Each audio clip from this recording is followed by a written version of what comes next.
Yo, what's going on? What's up? Happy Friday, everybody. Welcome back to Starlight Beacon. How's it going? JBM, sir, how you doing? Oh, is your mic still muted? Oh, okay, there we go. There we go. What's going on? What's happening? What's happening? Chilling, man. Chilling. Thank God it's Friday. Amen. Yeah. What's up, everybody? Oh, look at that. We got people in the chat. What's going on, Oh, Sith? money. What's happening? Kalisto. What's going on? And Money. You're We live. We are live. live. We are live, man. What a great episode. I hope everybody has had a chance to watch this episode because Oh, yeah. Explosive. this is going to be we're going to get in all the details. We're going to have spoiler Break it filled down. discussion about everything because this was a great episode. What's up, Ma? Yo, so all right, like right off the bat, where on a scale of 1 to 10, where do you rank this episode? I'll put it in a 9 just because I wanted it to be longer. So all right, I can give it. I would say a 9.5. Yeah, on a scale of 1 to 10, chat. Let us know where y'all rank this episode and for the season. Well, actually for the series as a whole. 1 to 10, a 9. See a 9 in the chat. Yeah, I would definitely say a 9.5. I would definitely say 9.5. I can't give it a 10 yet, but I will say personally, I think that this is my favorite episode in the show thus far, both season 1 and 2. Both seasons. Yeah, I can see that. That. I think it's up there. Busy in this episode. It was man, what? Directed by Bryce Dallas Howard, she directed episode 4 or chapter 4, excuse me, for season 1, which is the when they were on that planet with the shrimp. And they had the ATST. Oh, they were saving the village type. Yeah, well, they had to save the village. Yeah, that joint. This was up there, man. And so like to me, I think that was one of my least favorite. That was definitely one of my least favorite episodes last season. And now she's directed this episode, and this has become my favorite episode, I think, thus far in the series. Yeah, definitely my top two. Yeah, I don't see anybody ranking this below a 7 in the chat. Yeah, I think was it 8? Sith said 8 to 10. Let's start at the top. Monty gave it a 9. Mon gave it a 9.75. That's high. I like that. 9.75. Okay. Gave it a 9.5. Sith gave it an 8 out of 10 because you wanted it to be longer and more scenes of Baby Yoda. Okay.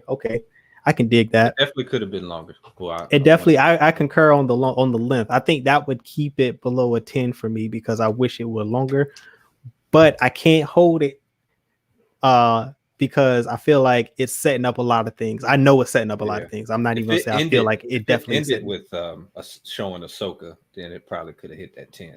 Yeah, possibly. But then like it's like, oh, we setting up for like a whole like episode with Ahsoka. You know what I'm saying? Like, I mean, I was shocked that they name dropped her like that, like at the end of the episode. That was amazing, man. That was like I watched this episode at 3 a.m. I was watching it with the dinner nerds at 3 a.m. this morning. Shout out to Josh and the den. But yeah, like I was up and like, man, after that episode, I'm like, I don't know how I'm gonna go to sleep. Did you go to sleep? Man, it took me about an hour and a half. Jeez. Like, cause I was just like, bro, my brain was going crazy because like all of the stuff that they showed and everything that was implicated in this episode was like, bro, it was up there for me. 30-minute episodes are not enough. Yeah, I feel that. I didn't like the length of the first season of any of those episodes. I thought they were too short. But I feel like the length for last season was due to them not thinking that the series was going to be as successful as it's proven to be. Yeah. How the first episode was like 45 minutes. 7.5. You got to tell us why. Yeah, we need an explanation because that I mean that's real low. I think that's the lowest score I've seen today from anybody. Yeah, get this episode. That's a C or a C plus. Yeah, that's a yeah. Ahsoka names. Yeah. Okay. So let's just get into this episode while we wait on him to give us an explanation. And make sure, hey, appreciate you. If this is first time watching, make sure you leave a like and subscribe to the channel, man. We do this every Friday. Do the episode reviews at 9 p.m. Eastern Standard Time for each episode of The Mandalorian. And then on Saturdays, we have a stream called The Cookout, which is where we just talk about a bunch of nerdy stuff, anything pop culture related that we are interested in, whether it be Marvel, DC, Star Wars, all the whole nine, HBO Max shows, anything. All of it. One big gumbo. Anything. So yeah. But yeah, appreciate you all for tuning in. He's never gonna give us a good score. Yeah. That's that Obi-Wan syndrome right there. Here we go. At the Obi. Oh man. Okay, so we start out this episode. One of the it's actually the opening shot in the first trailers. The Razor Crest flying over that gas giant headed towards the water planet. We got a rough landing. Fire intro. That was I actually kind of like that. You don't see that in Star Wars. Yeah, that was a cool intro. That was a pretty cool of the ship kind of at the tail end with them falling off in the water. Yeah, that was good. That was good humor. And then did you peep the Imperial Walkers that they retrofitted as cranes? Yeah. You peep that? Yeah. That was fire. I like that. I like that, yo. That was cool. So yeah, and then so we get Frog Lady is reunited with her husband at the docks where the planet is called. Had a notebook moment. You know what? I'm not gonna that little squeal that she let out made me like smile. Like I don't know what it was, but it was like it was adorable. It was adorable. I was like, yo, what? She was like legit happy to see her husband. Yeah, that was good. Yeah, that was good. Yeah, it was the it was the feels, man. It was the feels. So we like, you know, we got through it. Baby Yoda didn't eat all the eggs. You know, some survived. Yeah, see a few hatch. And the Mando asked the husband, hey, okay, so I heard that you know where some Mandos are.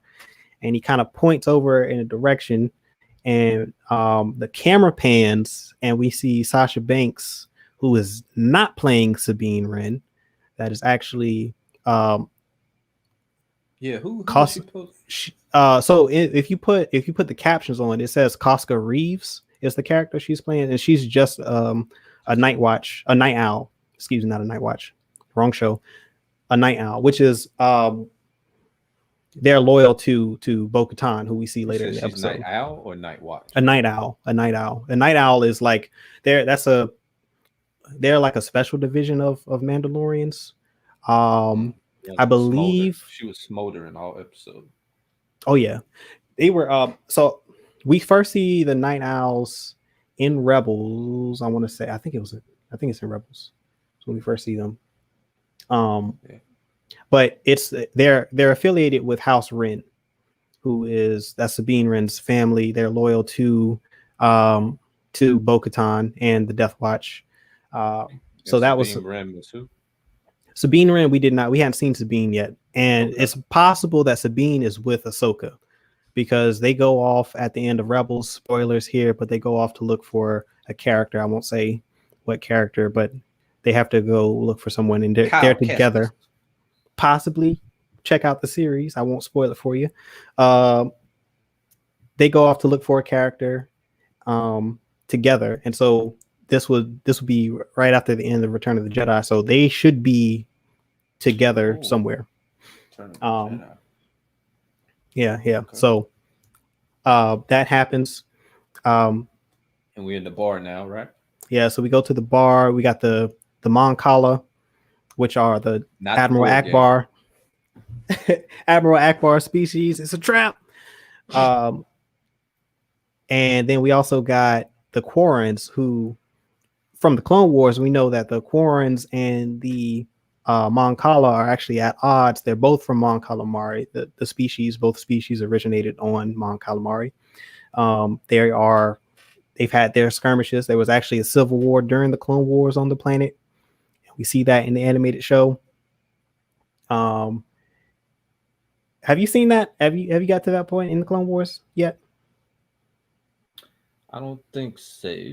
That was a cool arc. I like that arc. You get I think the I'm it's on an underwater season. fight. Yeah. I saw that the underwater Okay, fight and they brought war, in the and they got the Gungans general. reinforcements. Who's the general dude who was like The a captain that Sith? was Captain Akbar or Nah, the on shark. the other, You talking about the shark dude? maybe, maybe I can't remember his name honestly. General something. Yeah, Yeah, yeah. yeah. But I anyway, saw that. Yeah, that's cool. yeah. So we get to so now we're in the bar. He's asking for the Moncala Mari if they know of any I hear that name. I just keep thinking of the board game, man. uh uh Man, Kayla. Mancala. Is it Mancala or is it Moncala? Is it Mancala? Or Could whatever. be. Tomato Yeah. tomato. Tomato.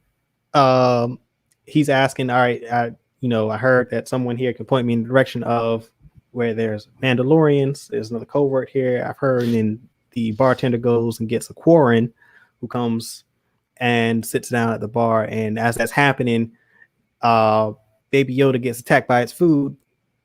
Mm-hmm.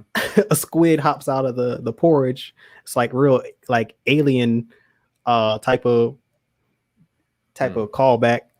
Yeah. I feel It was yeah. that was funny. Um and so the Quarren agrees to take Mando and the child to these to the covert. He says he knows where it is and that it's a voyage and it'll cost him. And so, next scene we get them on the ship. I did not anticipate this. I Uh did. I this was like, happening. man, when as soon as he told him, "Have you ever seen this thing feed? Bring the baby over and watch." I was like, "This is." Oh, now the scene, I knew something was gonna happen to the child. I thought the thing was gonna I thought it was gonna have like tentacles and pull the child out and like grab it. Like I knew the child was gonna end up in the water. I knew that was Yeah, gonna happen. I wasn't anticipating the quarantine knock him in. yeah. This is a critique moment though, because like I feel like Mando should have known He better. should have seen that coming. He just it was just like he was oblivious. I'm like, that ain't don't seem like something he'd be oblivious to. Yeah, I don't But understand why he was so trusting in that moment, but it sets up a good moment, great moment, grand entrance. yeah, So they get knocked into the pit. They close the gate. It's like I call it the Kraken is down there. They try to trap and drown the Mandalorian to take his Beskar once again. There, everybody's after that Beskar, and it's funny because in season 1, the armorer tells him that once he gets this new armor, it's going to draw a lot of eyes and attention, and he surely has gotten a lot of attention over these past few episodes. that armor holds up. Yeah. Raheem made a comment about that, the Kraken, saying that it stopped attacking after he was in the water. I feel like it stopped because it already ate. And I think it was trying to eat the child. I think it was more focused on eating the child. I didn't mean to drop that out. Than the Mandalorian. Like he was going to get to that eventually. And then like you can hear the sound of a jetpack, and then you see Bo-Katan land, and as soon as she landed on the dock, I saw the helmet, and like I went crazy because I knew that helmet. Like I knew that was Bo-Katan's helmet. Like it's the same from Clone Wars and Rebels, the same helmet. As soon as I saw it, I was like, oh, it's Bo. Like I was happy. I was like, all right, I'm good now, because I knew that it was going to be Katie Sackhoff playing Bo-Katan under the helmet. Yeah. Where have we seen her? So Bo-Katan, if you've seen Battlestar Galactica. Oh yeah, okay. Yeah, she was Starbuck in Battlestar Galactica. Yeah, that's probably her most notarized role. And so like, and she also voices Bo-Katan in the Clone Wars and Rebels.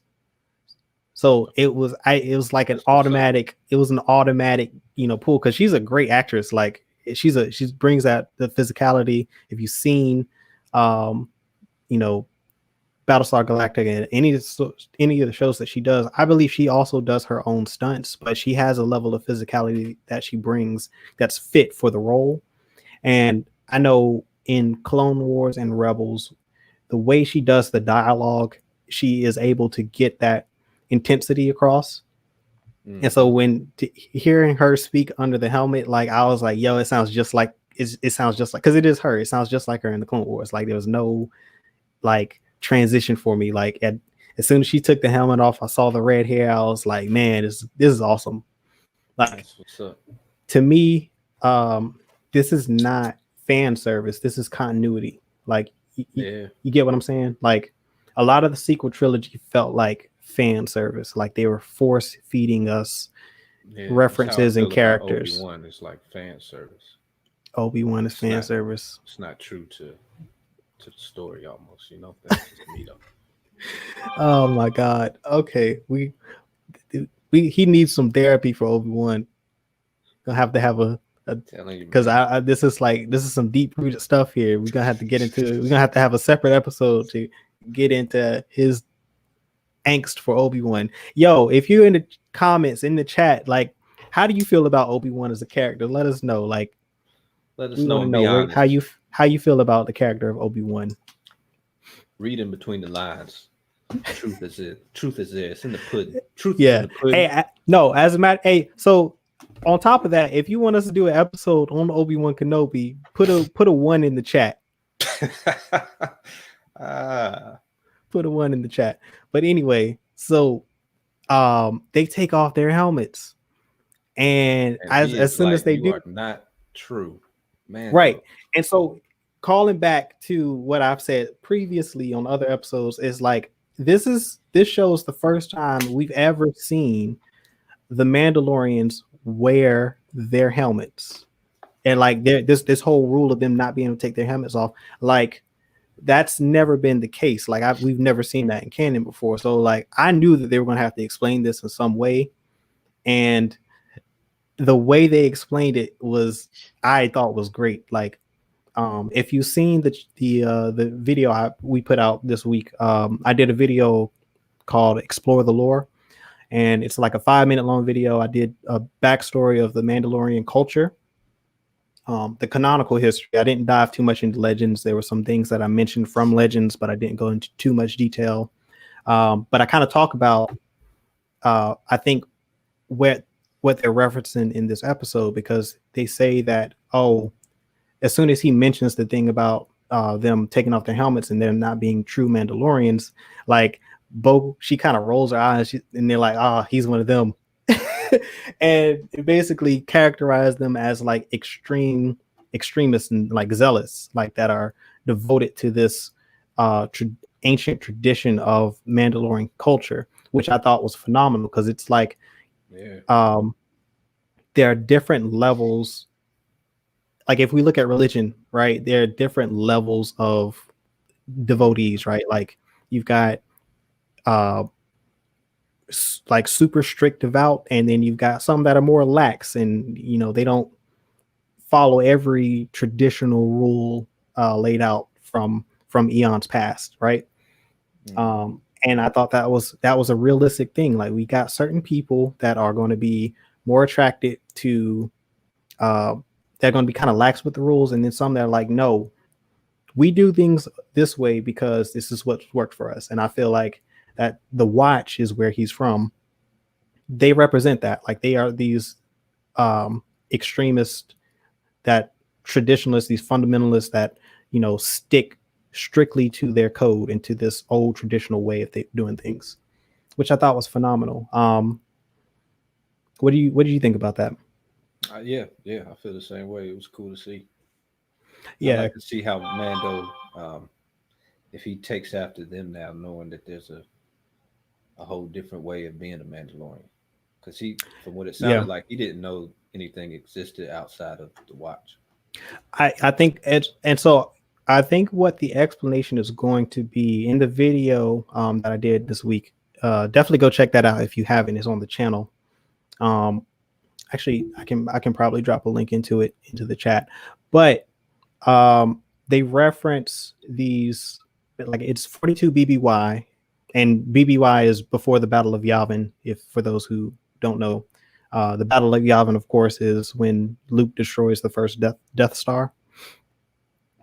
So 42 years before BBY, the there's a civil war on Mandalore between the fundamentalists, the traditionalists, and these peaceful conformist of Mandalore, led by the Kryze family, which is Bo-Katan's actual. That's her family.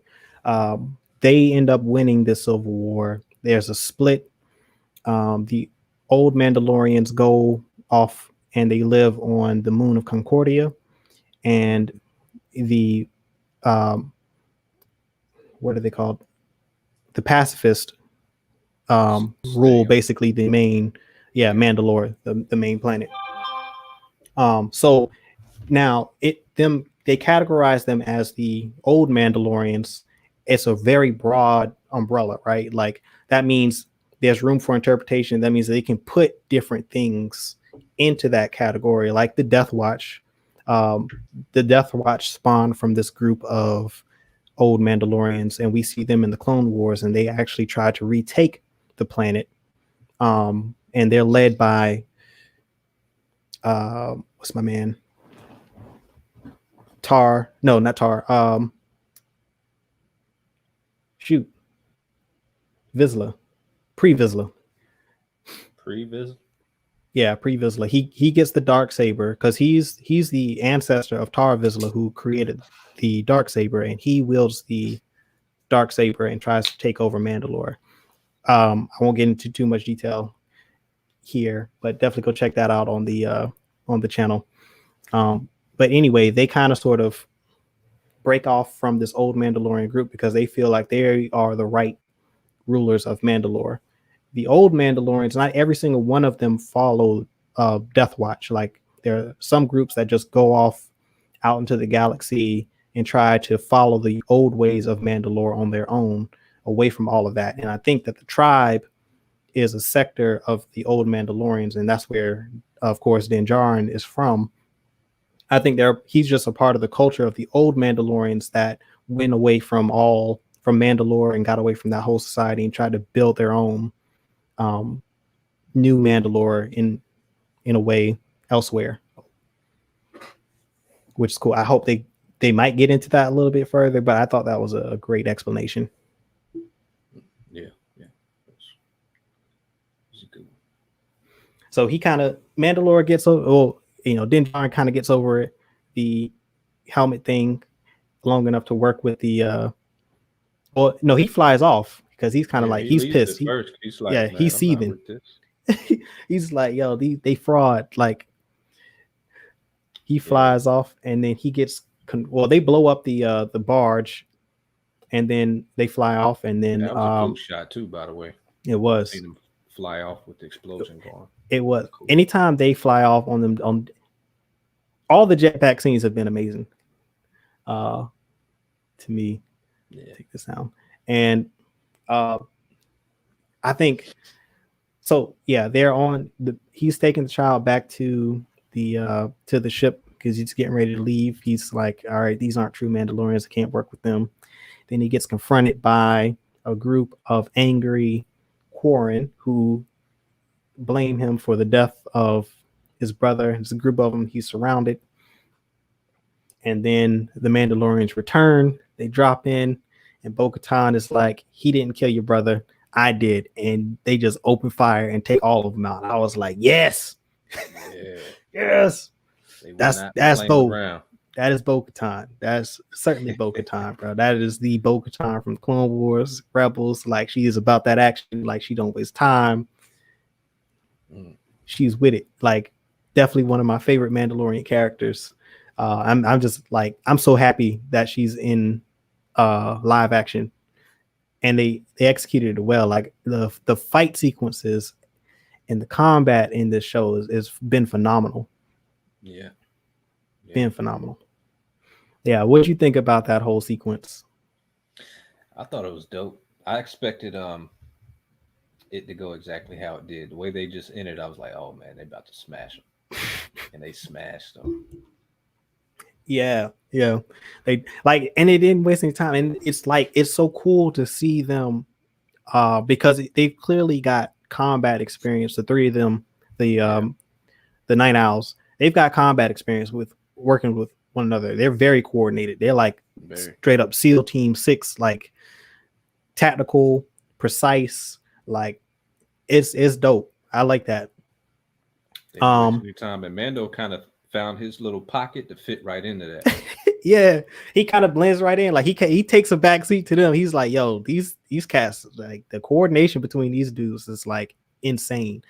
And you kind of see him like taken aback by it, because like I think their precision and how quickly they strike shocks him. Because as soon as they open fire, like he doesn't even, it takes him a minute to kind of react to what's going on before he starts firing on the remaining targets. Bo-Katan offers to buy Mando a drink, kind of explain a little further about, you know, what's going on. They're sitting in the bar now, they're having a conversation. And suddenly, Din Djarin asks, he tells them that he can't go on their quest because he's been quested already to take the child to his people, the Jedi. And they kind of pause and look at each other, and Bo asks the Mando, like, what do you know of the Jedi? And I'm like, oh, because I'm like, yo, she knows Ahsoka. Like, she and Ahsoka fought side by side during the siege of Mandalore. Like, they go back. And so, of course, she says, listen, I can lead you to one of their kind if you agree to go on this mission with us. And Mando's like, fine. Takes the child to the frog people, asks them to babysit for a while he goes off and handles his business. I gotta say, all of these people that he runs into are very nice and trustable. They're trustworthy. Like from Quill to the frog people, like everybody. And the lady who works at the hangar on Tatooine, like all these people are just. What's his name? From the episode 1, who had Boba's armor. He ended up being nice. Cobb Vanth. Yeah. I definitely want to see Cobb Vanth again. Like, I got to see him. He'll have to pop up. Yeah. Got to. Yeah, like, so they pop up, and they go to scout the ship, and it's a Gazanti cruiser. And I gotta mention, Lord God here, interjection. Lord God. I liked that they used the Gazanti cruisers. The starships and starfighters in Star Wars are like some of my favorite things about Star Wars. Gazantis are kind of like, now they were widely used in the Imperial fleet as transports. Like, they're a utilitarian vehicle. They're kind of like Mack trucks. Like, they're very common throughout the galaxy. The Empire used them a lot, but they're also used by pirates. They're used by commercial freighters. Like, it's a very common vehicle in the galaxy, which makes it also a good covert vehicle to use, because, you know, as long as you don't see any stormtroopers or TIE fighters attached to it, no one's going to think automatically that it's Imperial. So it's a good low profile ship to use. I don't know if that's why they used it, but it's a good choice of ship. It's got tow capacity. You can tow like 4 starfighters underneath it. And the cargo capacity is very decent. So it's a good utilitarian vehicle. But yeah, they're scoping it out. They're loading up ships. And I think Sasha Banks, she makes that comment that they can't, stormtroopers can't hit the side of a bantha. Oh no, the guy made that comment. It was the guy? Yeah, okay. Yeah. Well, his name is Axel Wolf or something like that. I think Axe Wolf. Yeah, they make that comment. And so they agree to the mission. The Gazanti takes off, and then we see the 4 Mandalorians in pursuit behind it. They land. And then they start taking out those stormtroopers, bro. Like, oh man, it's great. That was like exciting.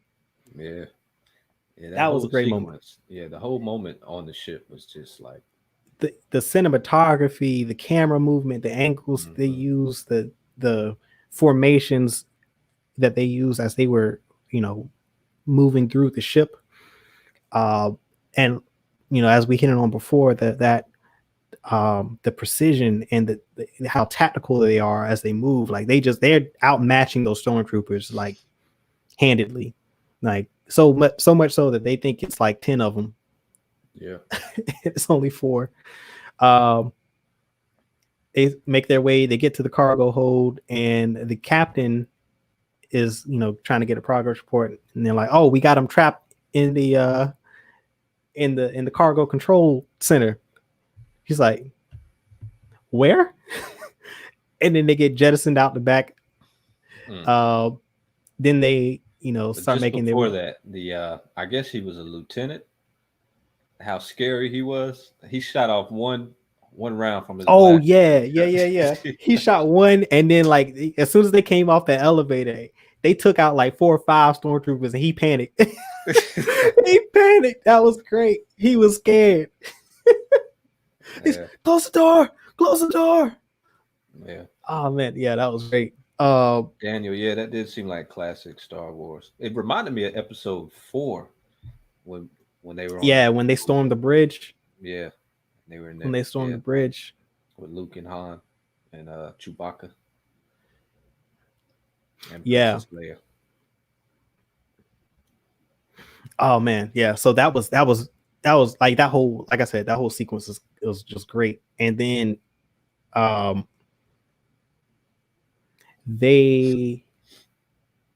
this is something that was interesting to me that I peeped. The captain, as they're ascending and trying to get out of the atmosphere of the planet so that they can make the jump to hyperspace, he says that they've got to make the jump so that they can rendezvous with the fleet. And I'm like, oh, Gideon has a fleet. Interesting. What's in his fleet? Like, what kind of ships does he have? Because that's a serious question. Like, you know what I'm saying? Like, I know he's got it's a remnant force, but like, what does that entail? Because is it the First Order? No, it wouldn't be the First Order. Because so in the book Aftermath, the First Order actually they get started outside of the known galaxy. Like, there's a contingent. I'll paraphrase what happens after Endor and the destruction of the second Death Star. The Emperor has his list of favorites of Moffs and high-ranking officials that they all get these orders to begin to basically destroy any Imperial forces that the Emperor felt were disloyal to him and were the reason why whatever. This was his contingency plan. So he's basically trying to cleanse the Empire of all of the incompetent people. And so there's a select group of admirals, moffs, and other high-ranking officials with their own fleets that, all of them, I believe all of them have superstar destroyers and ISDs. And so they've got sizable fleets, but it's a large portion of the Imperial Navy. They do this mission, and then they receive coordinates which are outside of it's near the edge of the galaxy. They all jump there, and the ships, if you've seen the First Order flag, it's like all of these triangles in like a circle. But it's actually all of the ships, all of the remaining admirals that were loyal to the Emperor. When they all jump out of hyperspace, they kind of emerge out of hyperspace in that formation. And then that becomes, they are the First Order. They are the foundation of the First Order. And then they get new coordinates that are outside of the known galaxy that they jump to. And this is all the while the New Republic is fighting the rest of the Imperial remnant. So the large portion of the Empire's forces jump out of the known galaxy and leave the rest of the Empire to fend for itself against the New Republic. So I'm not sure how tied in Moff Gideon is to the Emperor, because at this time the loyalists have already they've already left the galaxy. They've already gone to form the First Order. So I'm not sure what how connected and how tied in he is to the Emperor. I'm not sure if he even knows that the Emperor is still alive. That would be some interesting things that they can explore later in the show, in the other seasons. But it raises a lot of questions for me. But before I dive into that a little too far, of course, Moff Gideon is on the comm, and he's telling them that, hey, look, these are the same pirates that have been causing us troubles. That they know that I guess Bo-Katan has been hitting other Imperial transports in this region, and hijacking the ships. So they're full on expecting this to happen. And he's like, all right, well, they've taken too much of the ship. Like, it's basically too late. You're not going to make it. So you've got to go down with the ship. He takes out the pilots. And this is the first time we see Moff Gideon in the season. We hadn't seen him yet. I like that. Yeah. It adds to his mystique and like his perception of power, I guess. It's like too much of it is too revealing.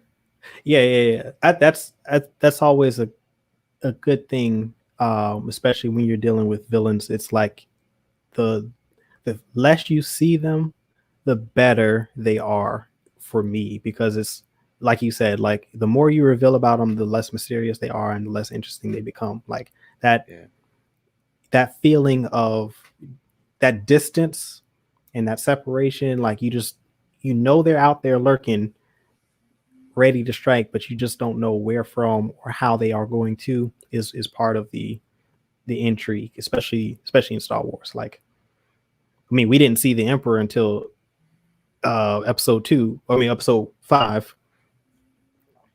and it was in hologram, kind of sort of like this. And then we see the Emperor in Return of the Jedi for the first time in the flesh. So this is, of course, you got to have the underbosses doing all your dirty work, and it's got to be layered. And it made sense too, because it was like it would make sense to see Moff in that moment. Yeah, because it seems like whatever. Well, you got to know that you got to feel that the resources that they're gathering are scarce and everything is important. So of course he's overseeing all of the minutia of his operation. And the fact that they would contact him directly means that whatever they're hauling is very important. And so yeah, it just lends itself to that. And the cargo that was on the ship, that's from the planet of Cordanus. Is that what that was? No, the water planet is Trask. So all the weapons and stuff was from the water planet. Yeah, it's from the water planet. It's a Black Arms. So they say that it's a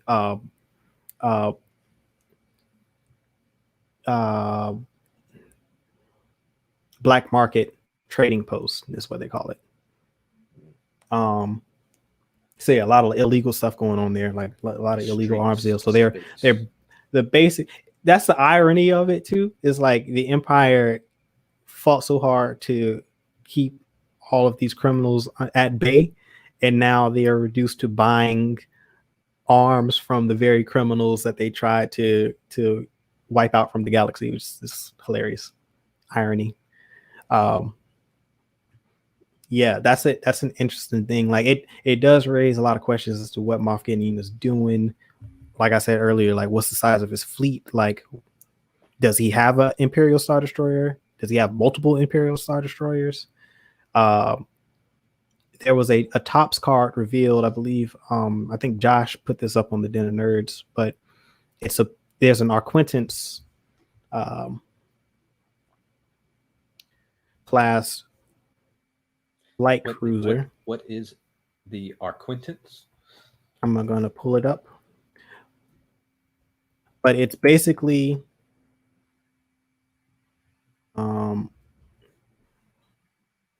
in canon now. It's basically right below an Imperial Star Destroyer in class. In the EU, the Arquintans. We didn't have an Arquintans. Like there was basically like the Gazanti, and then there was a Tart. I think it was like Tartan cruiser, and then which would have been the Arquintans class. Then you had a Victory class Star Destroyer, and then there was the Imperial Star Destroyer, and then the Super Star Destroyer was like the criminal crop. Yeah. The Super Star Destroyer that's Vader's flagship that we see in Empire Strikes Back, the one that's casting the huge one that's casting all the shadows on all the other Imperial Star Destroyers when they're looking for Hoth. When they're looking for so yeah, that's kind of sort of what it is. All right, let me share my screen real quick. Chrome tab. Yeah, that's it. This is from the Clone Wars. But yeah, the Republic fleet had Arquintans class Star Destroyer or light cruisers, as well as the Jedi battle cruiser Venator and the Acclamator class battle cruisers. But the Empire kept them because they were cheap and they also packed a lot of firepower. So they could actually, three of them, I think if you like, three of them cost the same as like one Victory class Star Destroyer, which they had in production for a little while after the Clone Wars, like after the Empire reformed into the after the Republic formed into the Empire. But then they decided to scrap the Victory class and move to the Imperial Star Destroyer and make that the flagship because it was larger. It had, larger hangars, hyperdrive, all that. It was just a better class vehicle, more bang for the buck. And like I said, you could get like 3 or 4 of these for the price of one Victory class Star Destroyer, and would basically it would be equivalent to that Victory class. So it was kind of used, or that's how it was kind of used. It was them saving money. But it's a good cruiser, like, and I think it's got a hangar. You can hold a couple fighters. It can handle a few cruisers. Definitely, like it's a solid ship, like it, and it's fast and it's agile, and it's got, like I said, it's got a hyperdrive. It's very nimble ship, but apparently he has these in his fleet, so this is that's a very formidable class of vehicle. However, he couldn't at this point in time directly engage the Republic without any ISDs, so it would make sense for him to keep a low profile at this point, because if the rebels, not the rebels, but the New Republic find out where he's operating, it's basically over for him, especially if he doesn't have any Star Destroyers, because their fleet at this point in time is too well equipped. They wipe the floor with them. Yeah. Seems like he's still out here trying to build. Yeah. Keep a low profile and build. Yeah. And then we end, of course, with the big reveal.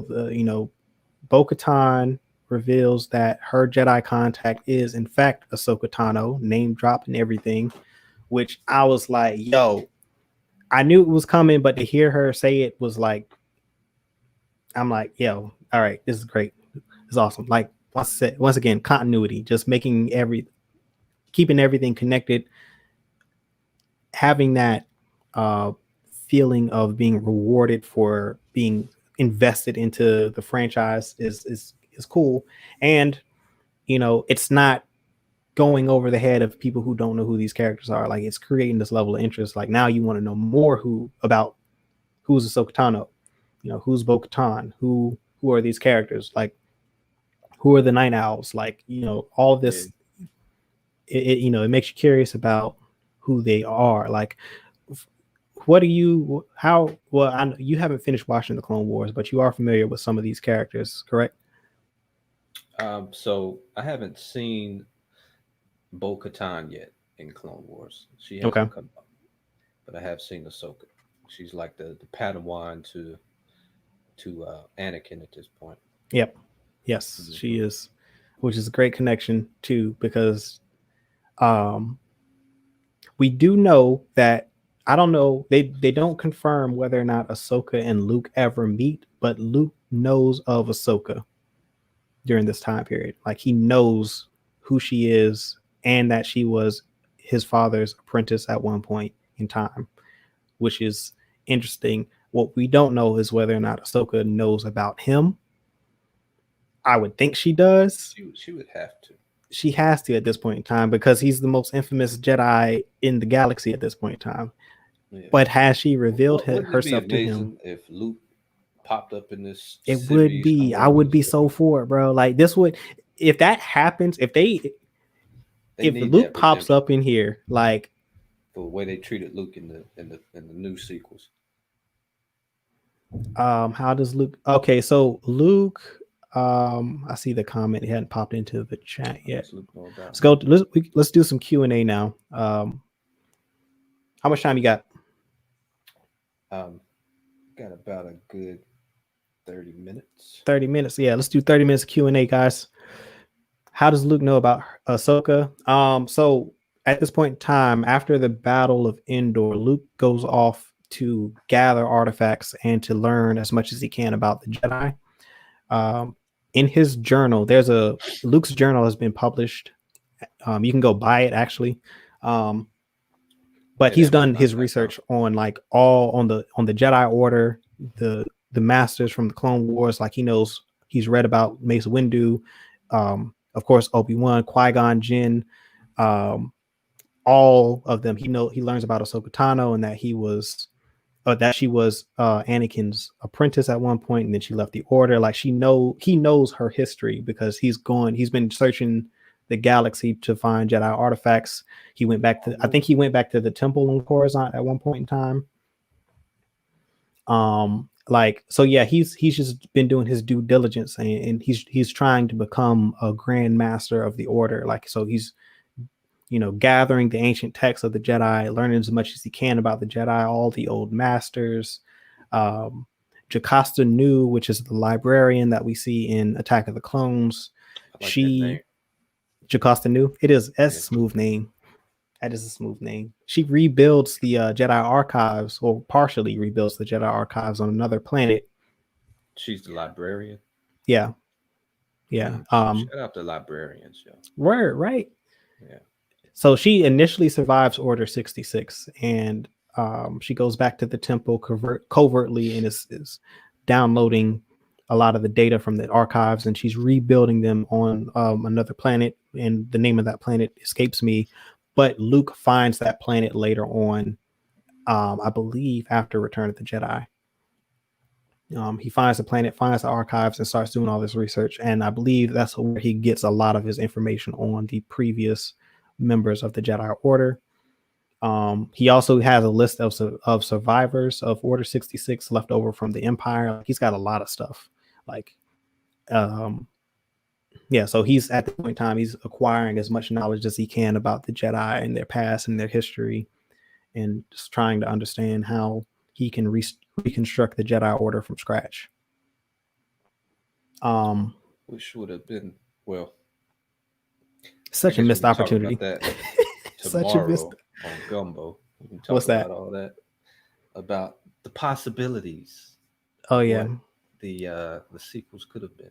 The related sequels. I would definitely love to talk about that tomorrow on the show, because that was a lot was revealed. And I do have a theory. I feel like Dave Filoni has a copy of the original treatments that George sent to Disney and Lucasfilm, because it wouldn't make sense for him not to, because he was George's right hand man. Like he was his apprentice. So I can't see a situation where George had one copy of a script that it wasn't like he hand wrote the script. You know what I'm saying? Like he's got a digital file of it, after I could totally imagine him after they scrap his script, giving it to Dave and go like, yo, please find a way to incorporate some of these things that I was creating uh, for the sequels and incorporate them into the stories that you're making. Because some of this stuff has popped up in Rebels, like hinted at in Rebels, and a lot of these undertones are definitely in this series, like the criminal underworld element that's definitely within this series, like the bounty hunters and all of this, like everything that we saw in Navarro. Like there's potential for uh I yeah, we'll talk about this tomorrow. Let's tune in tomorrow because we can go into the, I've got some theories for sure. Yeah. So if you want to hear more, make sure you tune in tomorrow night at 8 p.m. Eastern Standard Time to the Cookout on this channel. And if you aren't subscribed, go ahead and hit the subscribe button so you get a notification when we go live for that. But that's kind of like off topic. Let's stay on this episode. Go back through the comments. I do want to mention too that Moff Gideon seems to be on a similar trajectory as Grand Moff Tarkin in Heir to the Empire, Heir of the Empire. Not Grand Moff Tarkin, Grand Admiral Thrawn, excuse me, Freudian slip. Back in the late 90s, it was the late 80s. I think it was late 80s when Heir to the Empire originally came out. It was just a series. That's where we were introduced to Grand Admiral Thrawn. Mm-hmm. He's basically taking over this Imperial remnant. He doesn't have the full resources of the Empire at his disposal. He's got his fleet and the Moffs and captains that are loyal to him. He's got his ISD, the Chimera. What's the ISD Chimera? Imperial Star Destroyer Chimera. That's the name of his Imperial Star Destroyer. Which we see in Rebels, which is amazing because it's got the Chimera are like in the EU, the Chimera were like these force resistant creatures, like they were immune to the force that he was like obsessed with, and I believe they are native to his homeworld, or at least they're native to the unknown regions, I believe, where he's from. What do they look like these almost like lizard like dragon type of creatures. If you type in the Chimera, actually, you want me to pull it up? Yeah, pull that up. Chimera Star Wars. Oh, spelled CHI. Yeah.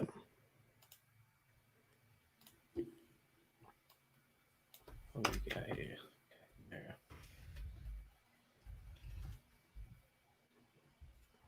Yeah. Here we go. I got it. Open Chrome tab. For those who aren't familiar, this is Chimera.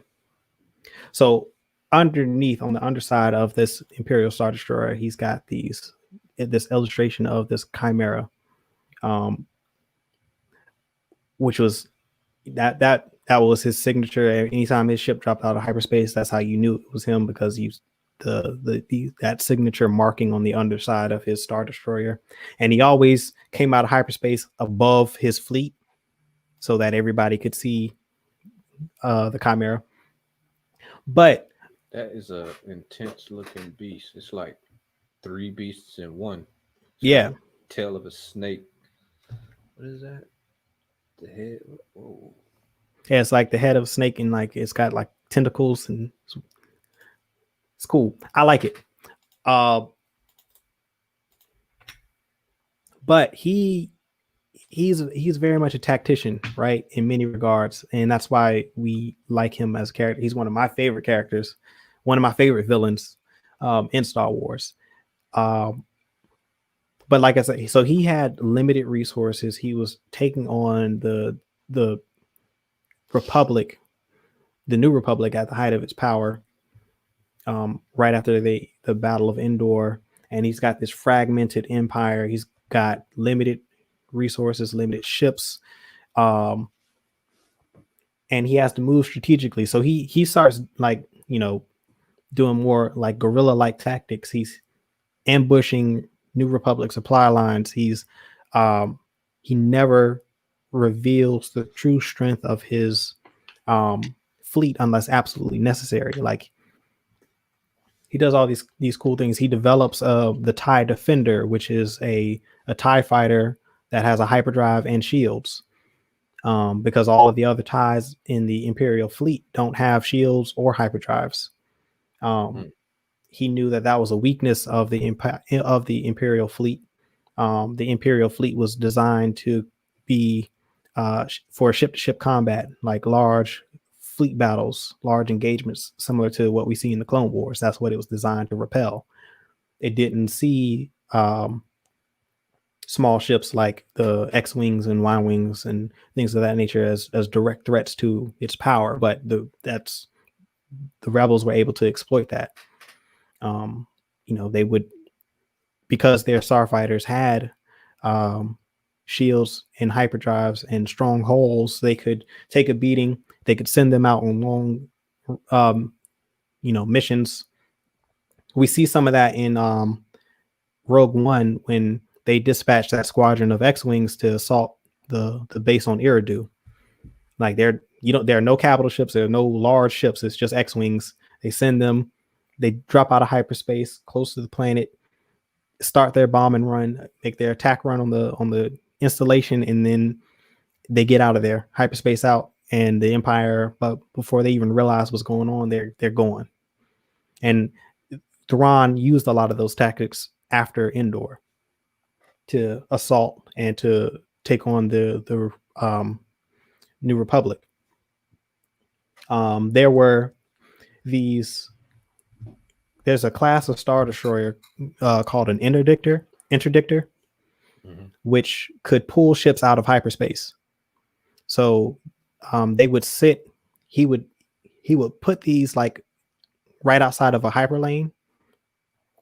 And when there was like a shipment coming, they would engage their interdictor gravity generator and pull the ships out of hyperspace, and then his fleet would jump in, ambush, take the supplies, and then they would be out before the New Republic could send aid to those transports. And like he would use those tactics constantly until he had enough resources to, for direct engagements with the New Republic fleet. So I think that Grand Moff, or not Grand Moff, he's not Grand Moff, but Moff Gideon could do some of those things. I would like to see Moff Gideon be more like Thrawn in Heir to the Empire and use those types of tactics, but maybe not against the New Republic, maybe against the Mandalorians. Yeah. I'd like to see some type of strategy employed by Moff. Yeah, I think he should be. He's got his background is he was a ISB agent in this Imperial Security Bureau, so he's a spy. Like he should be quite the tactician. He should know how to be covert, and it seems that he knows and is operating covertly. The so that, and the TIE fighter that he uses that can collapse its wings and land, that is a different class of TIE fighter. Like I think it's called the TIE Outlander, which they designed to be able to land on harsh environments, kind of like Navarro. Like it's a advanced reconnaissance scout ship. So if the Imperial Remnant can go out to these worlds that are kind of sort of uncharted, set up base under the radar, and kind of sort of how he's operating. I think that's how he infiltrated Navarro. I think he's using some of these more covert strategies and tactics to navigate in the Outer Rim, to kind of stay under the radar of the New Republic. But yeah, no, I would like to see them do more stuff like how how Thrawn operated. You know, take that same arc that from Heir of the Empire, and use that for Moff Gideon. I think that would be great. See, Cad's predicting we won't see Ahsoka until episode 5. Yeah, that's the running theory because Dave Filoni is directing episode 5, and that his Ahsoka is that's his baby. Like he's not going to let anybody. So direct. 4 is going to be Mando getting to the planet and just looking for Ahsoka. I don't know if he'll get to the planet on episode 4. I think episode 4 is Navarro. Break down before he gets there. I think he's going to have to make a pit stop on Navarro, which is why we see, because I'm thinking about the trailer and what we saw in the trailer. All of these episodes have been in the trailer. We hadn't seen a forest. Ed? You think they'll stop at Navarro? Yeah, because we hadn't seen a forest planet in the trailers. Like we see Navarro, I think episode 4, and Carl Weathers is also directing episode 4. Oh, so I'm thinking that that's probably the Navarro episode. Like he's going to have to make a pit stop. That would make sense. And that's the first time. That would be the first episode where we see Carl Weathers in this season. So maybe Carl hooks him up with another ship. Yeah, like maybe there's something wrong with the hyperdrive. He has some engine trouble that we saw. I don't think the Mon Cala lady fixed the ship entirely. It could probably break down on the way, and Navarro might be the closest planet that he can land. Yeah, you think some Imperials are still on Navarro? I think so. I think that whole scene where they infiltrate the base and they steal that transport, and then you see the scout troopers on their speeder bikes jumping off of the side of the cliff. Like I think all that's in episode 4. I don't know if we'll see them off in episode 4, but I think my bet is that episode 4 will be on Navarro, and then we'll get another Ahsoka tease at the end of the episode. Like we'll set the Mandalorian will be on his way to that planet. I forget the name of the planet though. I wonder what state Ahsoka is gonna be in. I think she's like take the place of how Yoda was on that planet. Right, she was. Yes, I would say so, because at the end of Rebels, she. Ooh, spoilers. Let me see. Wait a second. She was in a bad place. Nah, no, not at all. I'll show. All right, here's a screen cap. I'll let me see. Open image new tab. This is the last image we see of Ahsoka. This is the last solo shot we see of Ahsoka in Rebels. Oh, like she looks like she is ascended. Yeah, that's what I'm saying. Like she's like a Force sage. Like, you know what I'm saying? Like it's gonna be an interesting conversation that she has with Din Djarin if in fact in episode 5, because yeah. Man, so apparently my audio's been low this whole time. Oh really? I can hear you just fine. Yeah. All right. Just turn my volume up. Mic check. Did Ahsoka and Sabine find what they were looking for? We have no idea.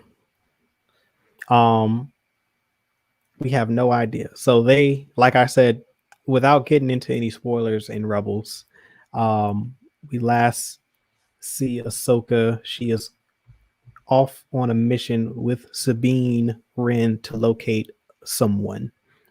I won't say who that someone is, but that was probably like a few months after Return of the Jedi, and this is now 9 years after, because there is a time jump apparently. This season I think is 3 years after the first season.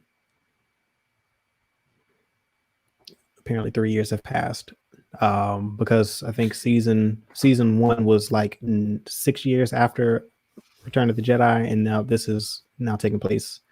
We're 9 years out Return of the Jedi. I've got to catch up and see what's happening. It's a lot Clone going on. Wars and Rebels. That's what I'm saying.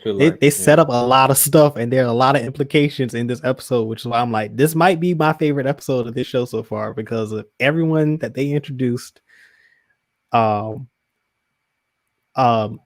even mentioned the uprising on Mandalore because Bo-Katan, when she's confronting that captain, she's like, does he have the Darksaber? Because that's what she needs to rule. She was the last person to have it. The last person we saw before Moff Gideon have the Darksaber was Bo-Katan, and she was off to lead a rebellion on Mandalore. So I'm like, that sets up some interesting things because how did she survive that confrontation with her life? Like, what happened? How did she lose the Darksaber? Because every time, well, not every time, but 90% of the time when we see the Darksaber change hands, it's because whoever was wielding it before is killed. That's just part of how, you know, power is exchanged. Either you inherit it from your ancestor, or you take it, you know, you challenge whoever's wielding the Darksaber to trial by combat, and whoever is the victor then becomes Mandalore. That's how it's been for eons. So eons. We shall see. We shall see. I'm excited. And we've also got rumors that Ahsoka is getting her own spin-off show out of this. Bo-Katan. I've seen so many rumors about so many spin-offs, like Ahsoka, Boba Fett. Yeah, but Boba Fett's not a rumor. Like that one's actually been confirmed. Like that's actually starting. Yeah, the production is going to start in the next few weeks on that. They actually will start producing that show before season 3 of The Mandalorian. That's interesting. So it's anticipated that both the not Bo-Katan, but the Boba Fett spinoff show and Mandalorian season 3 will premiere next year. It'd be interesting to see 2 shows with the main characters being guys in Mandalorian armor. I know, right? Yeah, depending on what story they're telling with Boba. Yeah, well, you know, as Josh likes to say, this is the Filoni verse that they're setting up over there on Disney Plus. Like, I mean, Disney Plus is going to be the home of Star Wars for the next couple years. I think the next film doesn't come out until like 2020, 3 or 4. They just need to. You think it's possible to just redo episode 7? I wouldn't redo episode 7. You don't have to redo it. Like, you can literally let that be. Like, I want to see what George had in mind, the Darth Maul villain. I think you can do that. I think they can do that on Disney Plus through the Filoniverse. Like, I think you can incorporate certain elements of. But they killed Maul off in Rebels. Yeah, but you can still have. There's still other elements that you can insert there. You didn't see Solo. I did not see Solo.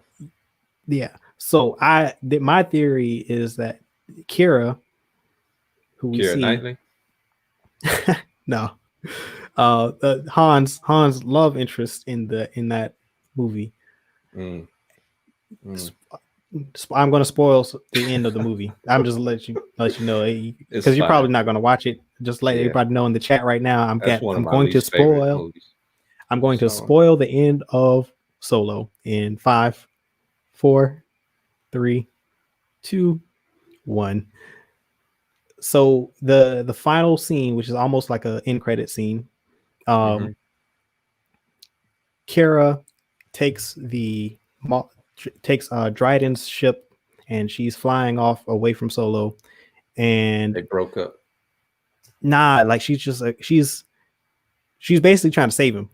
Basically, like she's got to do this to self-sacrifice. It's a self-sacrifice thing, but I think part of it is the power that she now has because now she's in control of this criminal syndicate. But this criminal syndicate is led by Maul, and that's the end of the movie. Like we see the hologram of like she's bowing down to Maul, and he's addressing her as his apprentice.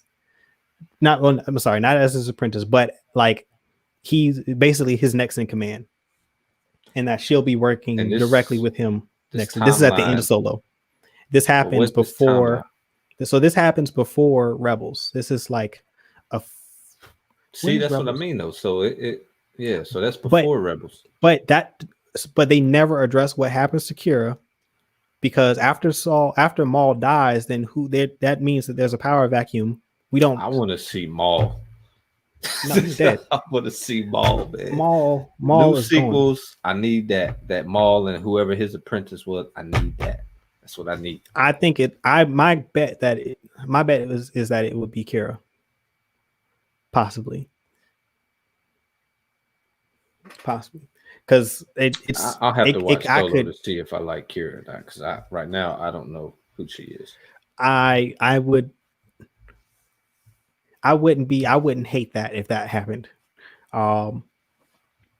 But I think I strongly feel that if you flesh out, there's 40 years between Return of the Jedi and Episode 7. There's plenty of time to set up a universe.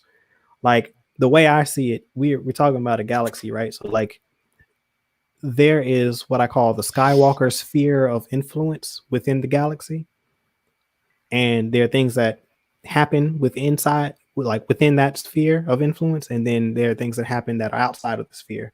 I feel like this Disney Plus Filoniverse should be outside of the sphere of influence of the Skywalker saga and run concurrent to the sequels, build out the universe, like what's going on elsewhere in the universe at the same time as the sequel trilogy. Set up events that are concurrent but not related to both universe, and then we can reconvene after the sequel trilogy, but lead with the characters that we've created in this Filoniverse. And then we can pull in some of the characters from the sequel trilogy, like Finn, because I do want to see those characters again. Like I want to see Finn, I want to see Rey, like I want to see all of these characters, but let's incorporate them into a story that's outside of what was told. And that's a way you can soft retcon the sequel trilogy.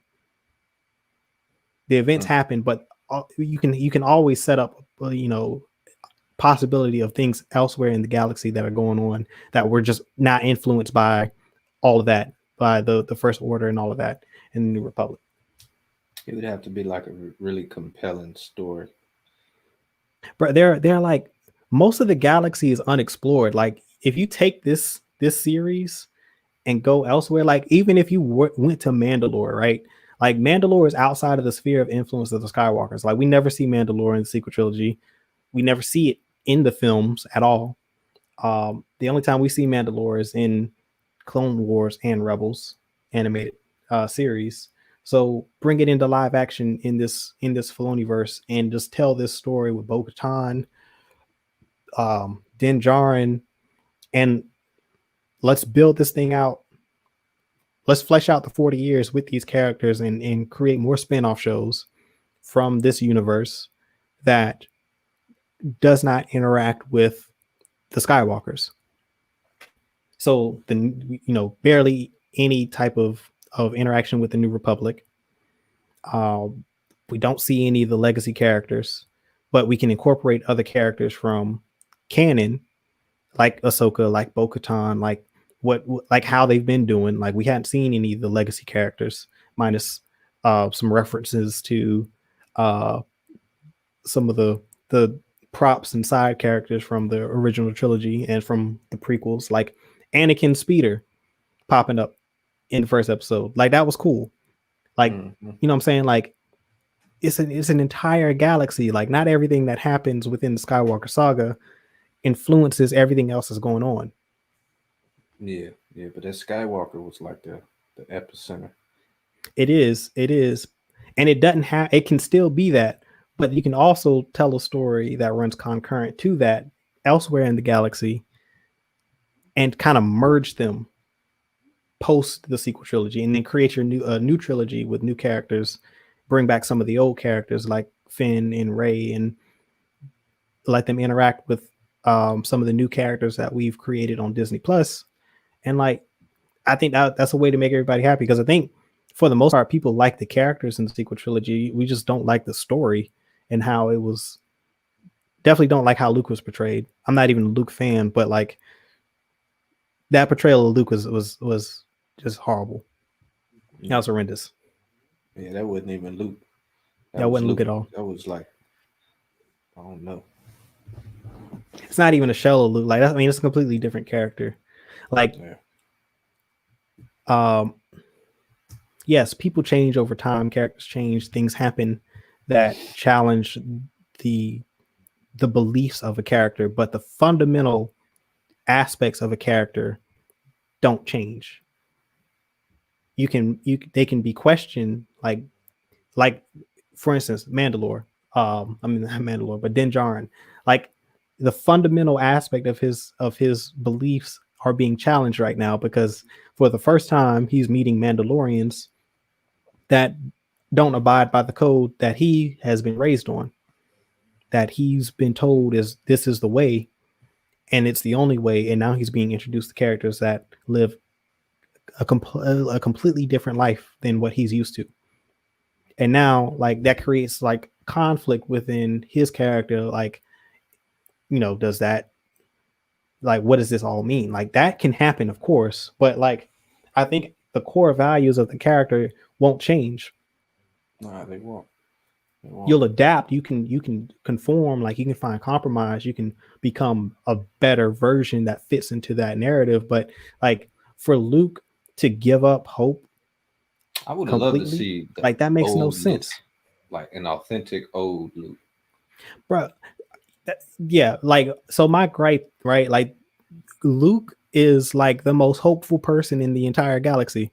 Like, this dude went into the Death Star to rescue Princess, like one of the most heavily armed installations that he has no idea where he's at, where he's going, like, to rescue a princess who turns out to be his sister. Like, you telling me this dude's the dude who, once he found out that Vader is his father, didn't give up on him, and still to the very end tried to bring his father back to the light side and succeeded in doing so. You mean to tell me that guy, once his nephew turns to the dark, he's going to just completely give up on him and the entire galaxy? That makes no sense to me. Yeah, that makes no sense to me. Disney. Would he be shaken? Of course. Like, is that a failure on his part? Yes, but he's failed often in this series, like in these series of films. Like, Luke, though, it goes back to the whole scene on Dagobah, right, with him and Yoda. Like, that's a flaw of his character, but he's not going to change who he is, and that's never going to change about him. Like, he's just got to learn to adapt and to live with that. Mm-hmm.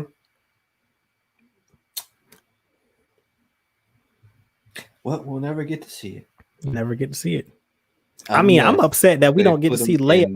Like, the fact that Leia never became Supreme Chancellor just throws me. Yeah, she was fit for that. That was supposed to happen. Like, I don't understand. Like, what? I never liked that about that in the sequel trilogy. Like, that she's basically an outcast within the Republic. Like, how does this happen? Mm-hmm. This is the face and leader of the rebellion. Yes, Mon Mothma is the figurehead of the New Republic, but she is the one. Like, Leia is definitely the chosen one. I'm saying, like, she's the reason for all of this. Like,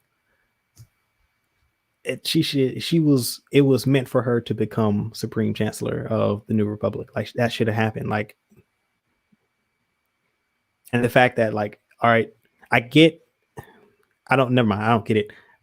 The backstory is like, I understand what they were trying to go for, But nah, that wasn't the way. That's not the way. That is That's not the not way. the way. Indeed. You're Indeed. pretending the sequels didn't happen. I think a lot of people are, for the most part, pretending that the sequels didn't happen. Of course, Dang, I I mean, had yeah, some. of course he gets old and grumpy, but he's not like that's not Luke Skywalker. Like old grumpy Luke Yeah. Skywalker is not that what we saw on Yeah. Octo. You can have some grumpy moments, but you just like a complete character change. That's Yeah, it doesn't make sense. And Kylo's plight doesn't make sense either to me, even though I like Kylo, but like him, another. I disliked Kylo. I didn't like his art. I Yeah. don't no, I don't like his arc. I like him as a character, but like I think they went in a weird route. Like why would he, to me, if he wants to be him wanting to be better than Vader, that makes sense. I like that part, but the way they constructed the arc make no sense to me. Like he the way I see it, I would have looked at it as all right, the Jedi Order failed and the Sith also failed, right? So why would he want to be either? So him becoming a knight of Ren and creating his own order, that makes sense to me. But him serving the First Order doesn't make sense to me.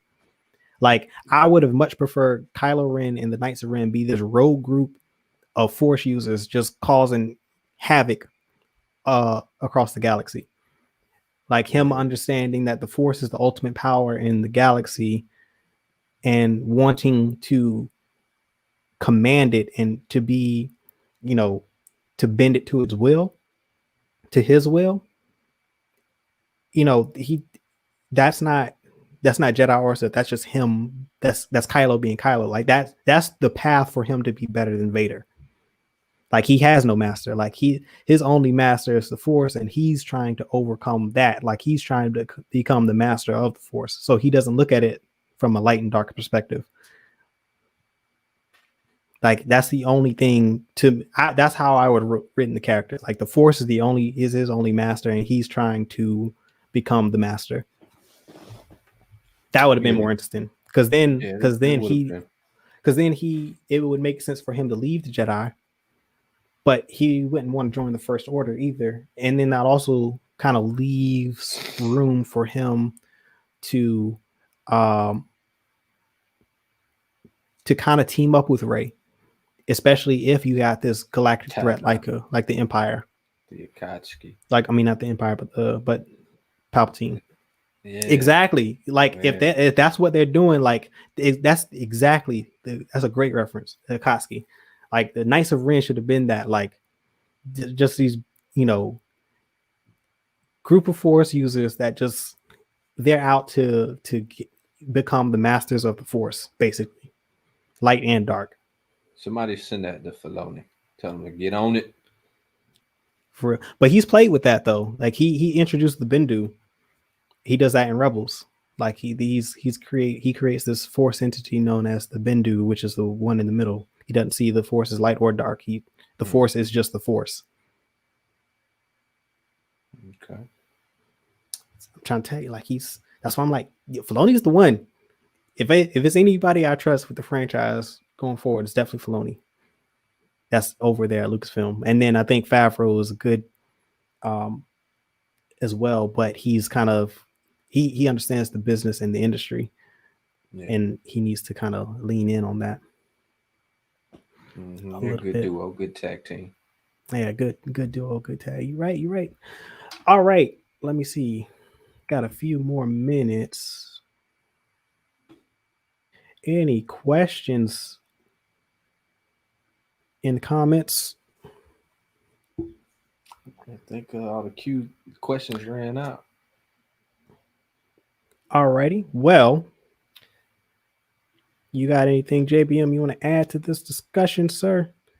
I'm gonna. No, I'm good. Say catch us tomorrow on the Gumbo live stream. We'll talk more about Star Wars news with George Lucas's original idea for the sequels. Talk a little bit more about Yeah, some other absolutely. topics. What are our other topics? We haven't really talked about it, but there's some news in Marvel that we can hit. What I need to go through the Discord because we talked about a lot of stuff in the Discord. Make sure if you haven't joined our Discord, join in. The link is in the description. I'm going to drop it into the chat. I put a link in the chat to the Explore the Lore video on the Mandalorians. It's a 5-minute video. I did kind of a brief synopsis of the canonical history of the Mandalorians. If you want to know more about them, definitely check that out. It's very high level, but I kind of go through it from start to finish. I end at Rebels. I don't go into any of the details from the Mandalorian series. I also, the next episode of Explore the Lore will be focused on the Mandalorian Wars. I'm hoping to get that out this week. If not, it'll be next week, but definitely be on the lookout for that. So make sure you're subscribed.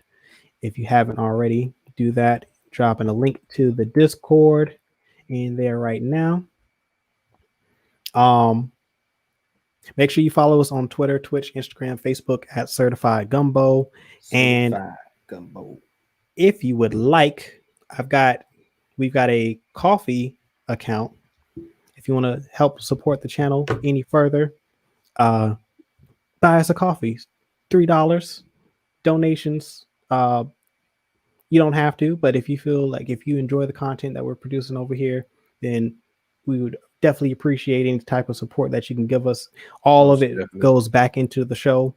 So yeah, dropping a link to the coffee page. Go check that out. If you feel so inclined, we definitely appreciate any type of donation if the spirit moves you. And that's basically it for this episode. Thank you all for coming out tonight. What a great episode. JBM, appreciate you for joining me again. Oh yeah, no doubt. I'm definitely looking forward to Friday, to the next episode. And we will see you guys tomorrow on the Cookout, 8 p.m. Eastern Standard Time. Make sure you tune in for that. And without further ado, peace, love, blessings, and may the force be with you always.